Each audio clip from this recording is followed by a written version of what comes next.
All right, let's read this question again. Okay. So we've got a client that's recovering from acute respiratory distress syndrome. Which clinical manifestation requires immediate attention by the nurse? Immediate attention.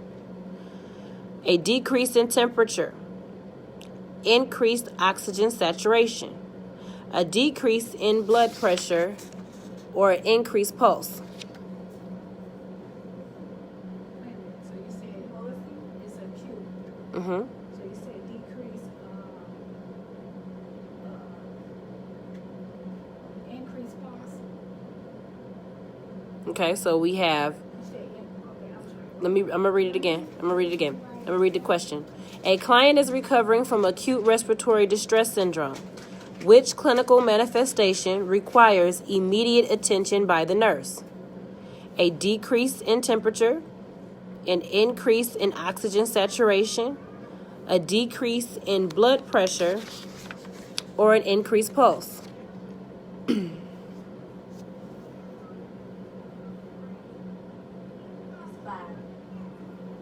Oh, okay. I think it's 4. You think it's 4. So you think it is an increased pulse. Okay. That's respiratory. Yep. Acute respiratory distress. They're recovering. This is recovering Oh, they're phase. recovering. Right. So that's what you're saying. And then the respiratory is also increasing too. Respiratory is okay. So what are we looking for? What clinical manifestation requires immediate? Look for your strategic words. Immediate means right now, right? So that means that this is an acute situation. This is a rapid. This is like happening right now, right? So a decrease in temperature, an increased oxygen saturation, a decrease in blood pressure, or an increased pulse. Decrease in blood pressure. Why? So that's indicative of maybe hypovolemia, right? Okay. So hypotension is commonly result of hypovolemia, right? So that requires what? Immediate attention. Okay. You've got a client receiving chemotherapy for the treatment of breast cancer. Which of the following findings should be reported by the provider immediately? This is another immediate question, okay? What should you report immediately? Mucositis, a temperature of 38.1 degrees Celsius, alopecia, or absolute neutrophil of 8,000.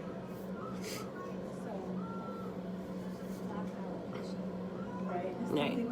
Because alopecia is what? That's an expected symptom, right? Expected, right? What about mucositis?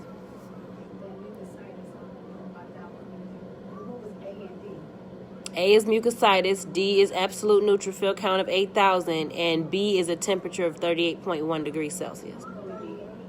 38.1. So what is that? What is that Fahrenheit? That's about 100 degrees Fahrenheit.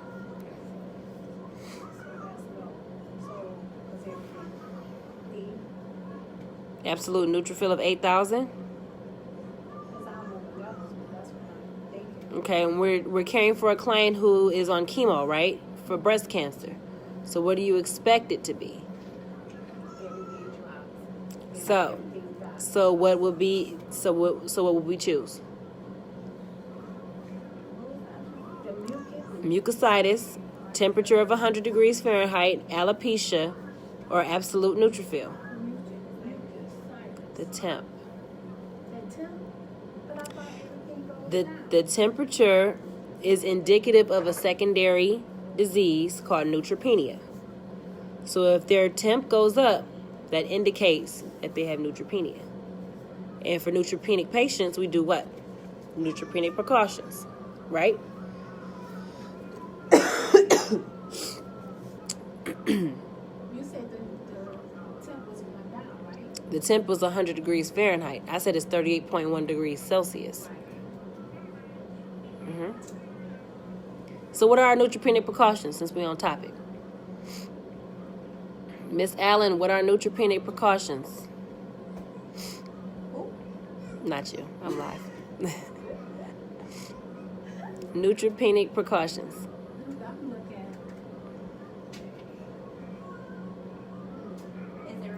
Is it reverse isolation? It's reverse isolation. Reverse isolation. Reverse isolation. So we're protecting the patient from who? Exactly. Because the immune system is compromised. Exactly. No flowers, no fresh fruits. No fresh fruits, no flowers, no live vaccines, right? Guess who that was to answer that question? That was guy that came out and got my phone. Listen, I wish God comes down to get in my body so I can know. Here's another one. A client is prescribed total parenteral nutrition, otherwise known as TPN, to be infused through a single lumen PIC. Okay? Which of the following actions should the nurse take if the client is prescribed IV antibiotics? Okay. Administer the antibiotic through the TPN line. Stop the TPN to administer the antibiotic. Identify alternative methods of administration or request the provider to insert a second PIC line. Identify alternative methods of administration. Right. Right. A client is admitted to the inpatient care unit with a diagnosis of DKA. Which of the following lab findings should the nurse expect? Low serum osmolality, urine ketones that are positive, serum glucose of 200, or a serum pH of 7.4. Not D. Okay. DKA, What was A? low serum osmolality. What was B? Urine ketones that are positive. What's C? C is serum glucose of 200. It's B. Urine ketones that are positive. Ketones, diabetic ketoacidosis, ketones. A client diagnosed with chronic obstructive pulmonary disease is reporting shortness of breath upon exertion. The client is prescribed 3 liters per minute of oxygen, and his oxygen saturation is 86%. The nurse understands which of the following is the priority intervention. What is priority? Position the client at high fivers, encourage the client to stop smoking, teach the client to eat several small meals a day, or increase the O2 from 3 to 6 liters. A. Position them at high fivers. The nurse is caring for a client who underwent a right below the knee amputation yesterday. Which of the following findings should the nurse report to the provider immediately? A blood glucose of 200, redness at the incision site, white blood cell of 10,000, or a quarter-sized spot of blood on the dressing.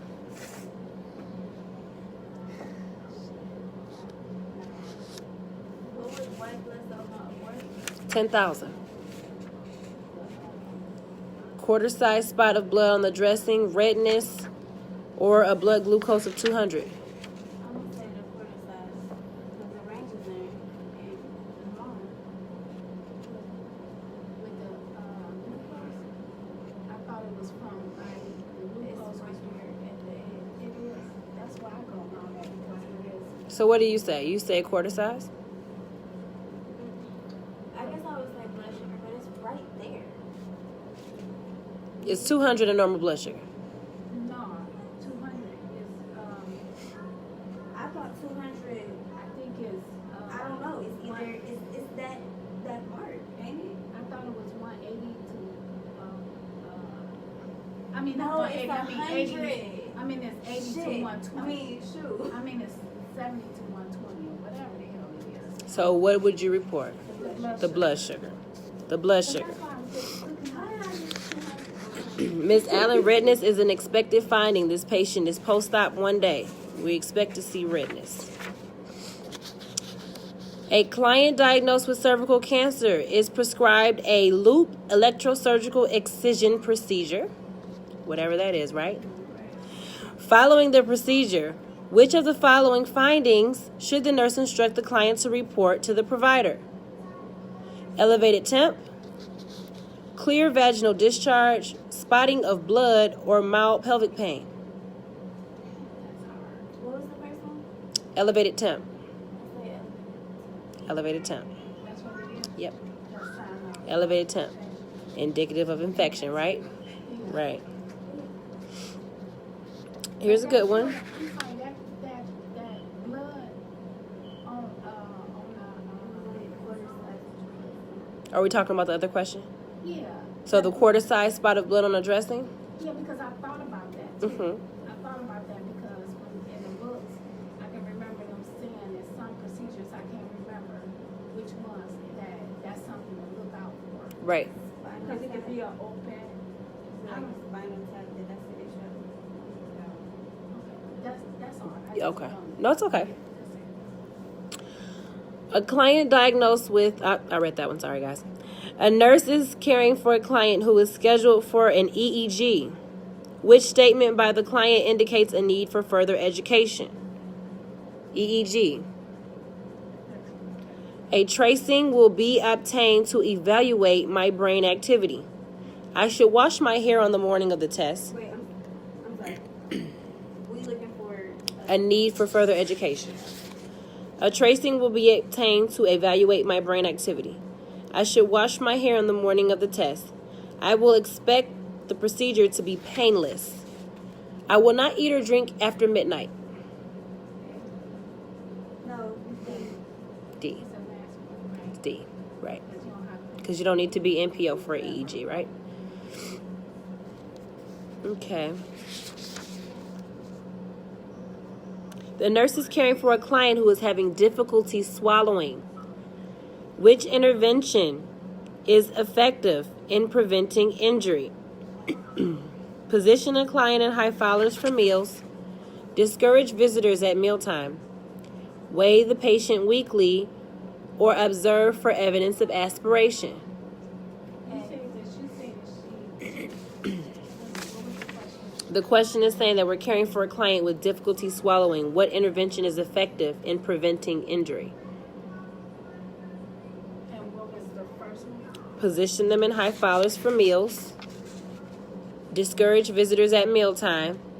Weigh the patient weekly or observe the evidence of aspiration. No,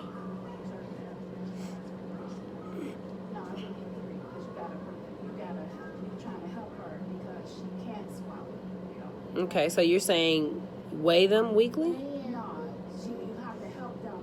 She said how followers, right? Yeah, high fallers. And what else? High fallers, discourage visitors at mealtime, weigh them weekly, or observe for aspiration. No, you put them in high followers. We put them in high And fallers. so she can, so you can help assist them Right. to swallow better. Right. Okay, last one. A nurse is preparing a bolus tube feeding for a client with a gastrotomy tube. Which of the following would be the appropriate action? Don sterile gloves. Check gastric pH. Assess blood glucose before giving the feeding. Flush tubing with a small amount of saline before feeding. I think you need to check the blood glucose Why would you do that? because I thought, I don't know. Where's the order? What was the second one? Check gastric pH to assess placement. That one. That's it. Yep. Check the gastric pH. That's the only thing.